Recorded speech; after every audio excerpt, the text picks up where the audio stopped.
नमस्कार।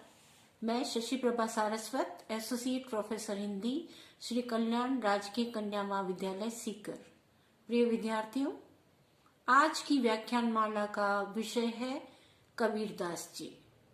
कबीरदास जी की काव्यगत विशेषताएं आज के इस वीडियो में हम कर रहे हैं, जो निम्नानुसार है। लोकहित की दृष्टि से कबीर ने अपने अनुभवों को कविता के रूप में प्रस्तुत किया।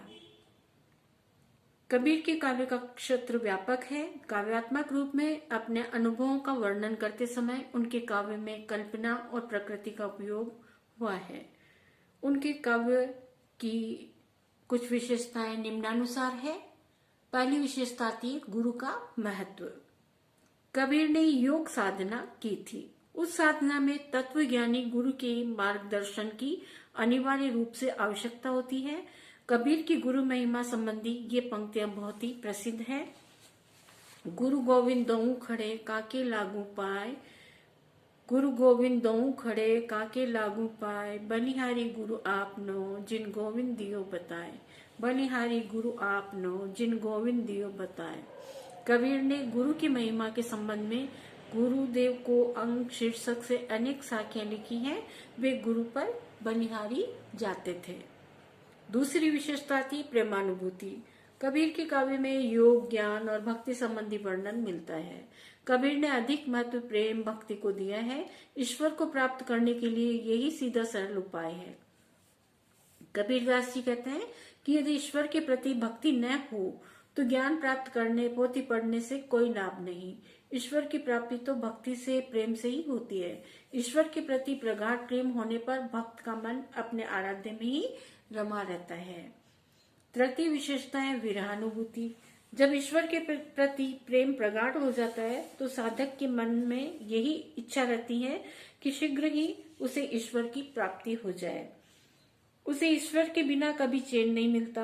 ये प्रेम की चरम अवस्था होती है। कबीर इसे आवश्यक मानते हैं। कबीर ने अपनी इस स्थिति का विरह को अंग में बहुत ही प्रकार से वर्णन किया है। उनकी विरह संबंधी उक्तियां अत्यंत मार्मिक हैं। चौथी विशेषता आती है संसार की नश्वरता।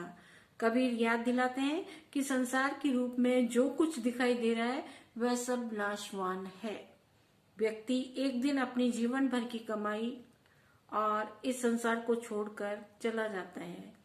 कबीर कहना चाहते हैं कि जो अविनाशी है उसे प्राप्त करने का प्रयत्न करने में ही हमारी समझदारी है। मनुष्य को ईश्वर की आराधना करनी चाहिए। बाकी सब नाशवान है, संसार नश्वर है।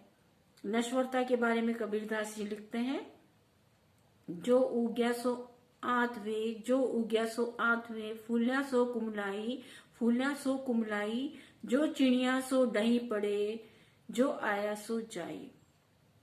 ईश्वर मिलन।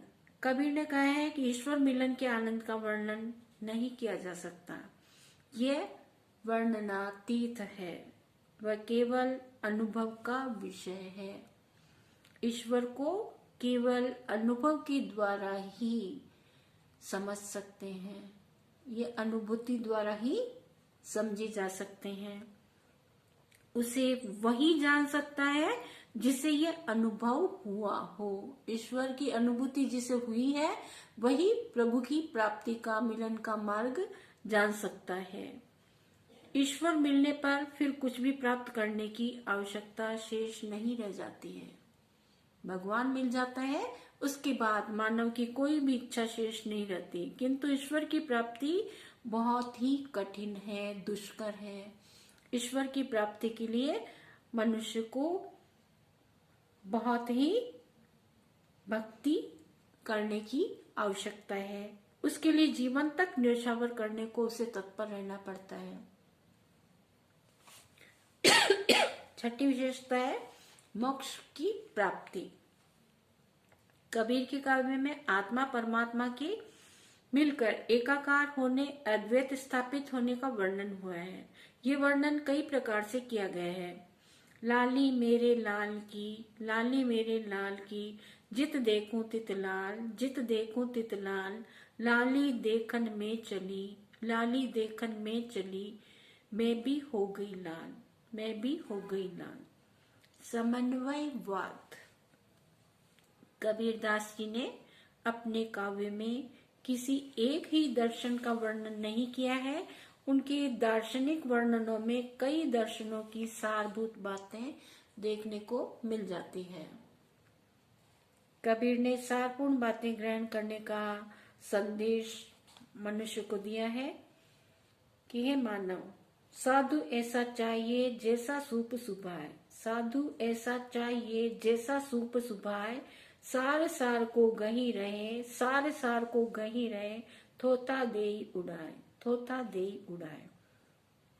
इसी भांति उनके काव्य में इस्लाम का एकेश्वरवाद, सूफियों की प्रेम और विरह की अनुभूति, वैष्णवों के सत्य, अहिंसा वाले तत्व, सिद्धों और नाथों की योग साधना, बौद्धों की करुण भावना, भारतीय दर्शन का अद्वैतवाद देखने को मिलता है।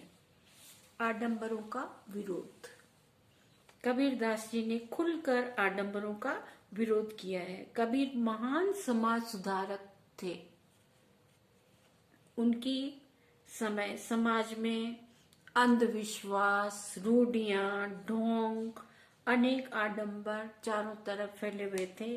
तब अनेक धर्म, मत मतांतर थे। हिंदुओं में भी बौद्ध, नाथ, वैष्णव, शैव, शाक्त जैसे कई वर्ग थे। मुसलमान निराकार के और हिंदू साकार के उपासक बने बैठे थे। कबीर ने समाज में व्याप्त आडंबरों का खुलकर विरोध किया है। उन्होंने कहा है, कबीरदास जी कहते हैं कि जाति पाति पूछे नहीं कोई, जाति पाति पूछे नहीं कोई, हरि को भजे सो हरि का होई, हरि को भजे सो हरि का होई। इसी भांति कांकर पाथर जोड़ के, कांकर पाथर जोड़ के मस्जिद लई चिनाए, तांचड़ी मुल्ला बांक दे क्या बहरा हुआ खुदाए, तांचड़ी मुल्ला बांक दे क्या बहरा हुआ खुदाए। कला पक्ष के अंतर्गत कुछ बिंदु हमें लेने हैं। उसमें आप लिखेंगे अलंकार योजना। कबीर ने अपने काव्य में अन्योक्ति शैली, प्रतीक शैली, व्यंग्य शैली, उलटभाषी, प्रबोध शैली, विरोधमूलक शैली आदि का प्रयोग किया है। उनकी भाषा शैली में चित्रात्मकता, रोचकता की विशेषताएं हैं। कबीर ने प्रयत्न करके अलंकारों का प्रयोग नहीं किया है। वर्णन के दौरान कई अलंकार स्वतः आ गए हैं।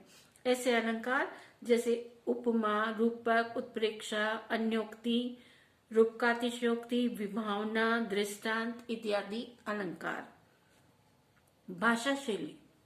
कबीरदास जी की भाषा जन भाषा है, जिसमें तत्सम, तद्भाव, देशज, अरबी फारसी, भोजपुरी, ब्रज, राजस्थानी, खड़ी बोली, पंजाबी आदि भाषाओं के शब्द प्रयुक्त हुए हैं।